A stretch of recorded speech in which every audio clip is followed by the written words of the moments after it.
पीहू 20 साल की एक सुंदर और समझदार लड़की थी। उसका घर हिमाचल के एक है भरे गांव में पेड़ों के बीच बसा हुआ था, जो उसे शहरों की व्यस्त दुनिया से दूर शांति का एहसास देता था। गांव छोटा था, जहां सभी परिवार एक दूसरे से काफी नजदीक थे और पुराने समय की कहानियां सुनते थे। एक ठंडी शरद ऋतु की शाम पीहू की दोस्त मुस्कान उसके पास खुशी का समाचार लेकर आई। मुस्कान ने गांव के बाहर एक पुराने वीरान महल की खोज की थी। अंदर यूज एक शानदार प्राचीन आईना मिला था, जिस पर सुंदर नक्काशी थी। वो आईना बहुत सुंदर है पीहू, और ऐसा लगता है कि वो बहुत कीमती है, मुस्कान ने उत्साहित होकर कहा। पीहू, जो हमेशा रहस्यमय चीजों में रुचि रखती थी, मुस्कान के साथ आईना देखने जाने के लिए तैयार हो गई। वे अगली सुबह निकल पड़ी। उनकी हंसी और बातें जंगल के शांत रास्ते को भर रही थी। काफी देर चलने के बाद महल उनके सामने खड़ा था, एक पुरानी इमारत जिसकी खिड़कियां टूटी हुई थी और दीवारों में हर तरफ मकड़ी के जले लगे हुए थे। उस वीराने में इतने बड़े महल का होना अजीब था, पर इस बात की उन्हें कोई परवाह नहीं हुई। जैसे ही दोनों लड़कियों ने महल अंदर कदम रखा, हवा ठंडी और भरी हो गई। वातावरण में एक अजीब सी मनहूसियत महसूस हो रही थी।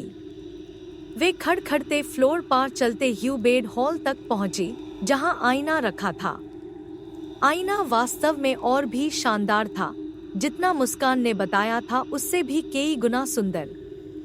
उसका कांच, जो कि धूल की परत और गंदगी से ढाका हुआ था, एक अजीब चमक बिखर रहा था। चलो आईसी साफ करते हैं, पीहू ने फुसफुसते हुए कहा। दोनों ने गंदगी को पोंछा, जिसे आईने की चमकदार सतह दिखाई दी। जब उन्होंने उसमें देखा तो एक अजीब सा एहसास हुआ। उनका प्रतिबिंब थोड़ा अजीब लग रहा था, जैसे उसमें अपनी एक अलग ही जिंदगी हो। अचानक कमरे का तापमान गिर गया और तेज ठंडी हवा हॉल में बहने लगी। पीहू कांप उठी, लेकिन वह आईने से नजरें नहीं हटा सकी। देखते ही देखते उनके प्रतिबिंब विकृत होने लगे। उनके चेहरे डरावने रूप में बदलने लगे।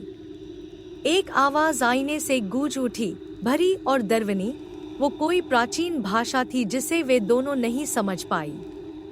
मुस्कान अपना बिगड़ता हुआ चेहरा देखकर चीख पड़ी और उसने आईने के सामने से हटने की कोशिश की, पर ये क्या? उसका प्रतिबिंब वही बना रहा, खोखली, निर्जीव आंखों से घूरता हुआ। पीहू ने महसूस किया कि एक शक्ति उसे आईने की ओर खींच रही है। एक अंधेरा साया उसे अपने कब्जे में लेना चाह रहा है।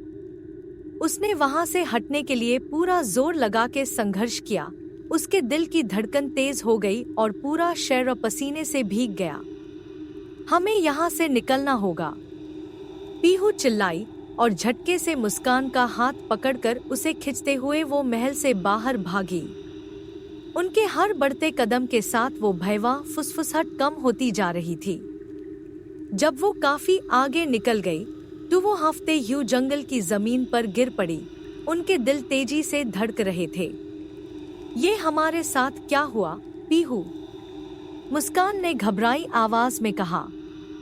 मुझे नहीं पता मुस्कान, लेकिन हमें किसी और को वहाँ आईना नहीं देखने देना चाहिए, पीहू ने कांपते हुए कहा। वो आईना जरूर श्रापित है।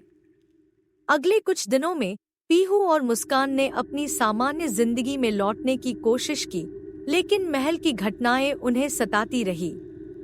पर कुछ समय बाद बात और बिगड़ाने लगी।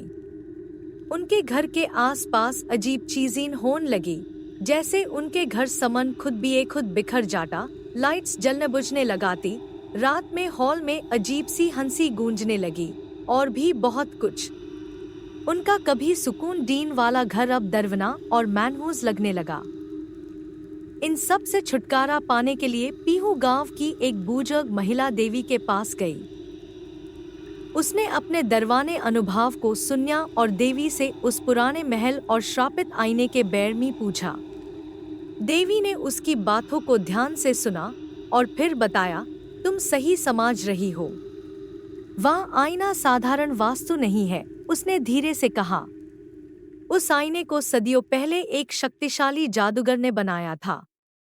जो भी व्यक्ति बहुत देर तक उस श्रापित आईने में अपना चेहरा देखते हैं, जादूगर उसे अपनी दुनिया के विकृत प्रतिबिंब में फंसा देता है। हम ऐसी कैसे रोक सकते हैं? पीहू ने डरते हुए पूछा। तुम्हें आईने को उसके सही स्थान पर वापस रखना होगा और एक अनुष्ठान करना होगा, देवी ने निर्देश दिया। लेकिन सावधान रहना, उस जादूगर की आत्मा तुम्हारा कड़ा विरोध करेगी। देवी की बात समझकर पीहू और मुस्कान अंतिम बार महल लौटन। आईना वैसे ही पड़ा था जैसा वे छोड़ गई थीं। उसकी सतह दरवनी चमक से दमक रही थी। उन्होंने अनुष्ठान की तैयारी की, सारी जड़ी बूटियां एकत्रित की, मोमबत्तियां जलाई और देवी द्वारा सिखाए गए मंत्रों का जाप किया। जैसे जैसे अनुष्ठान आगे बढ़ा, आईने की सतह लहराने और विकृत होने लगी। तापमान गिर गया और भयावह फुसफुसाहट तेज हो गई। काली परछाइयां उनके चरण और मरोड़ खाने और मुदने लगी। सारी कैद आत्मैन अपने जेल से भगने के लिए लड़ने लगी। एक अंतिम मंत्रा के साथ आईना टूट गया, जिसे एक अंधकारमय चमक निकल गई। आत्मैन चीखीं, पर उनकी दर्द भरी चीखें अब धीरे धीरे गायब हो गई। हवा शांत और स्थिर हो गई और महल के अंदर सब सामान्य महसूस होने लगा। हमने कर दिखाया, पीहू, मुस्कान बोली और पीहू ने धीरे से मुस्कुराते हुए हामी स हिलाया। राहत की सांस लेते हुए दोनों अपने गांव लौट आई। आईने का श्राप समाप्त हो गया था और पीहू और मुस्कान को अपना घर एक बार फिर मनोहर और सुरक्षित लगने लगा। जैसे जैसे मौसम बदलते गए, इस घटना को दोनों ने भुला दिया। पर एक बात जरूर याद राखी, कुछ रहस्य अनछुए छोड़ना ही बेहतर होता है।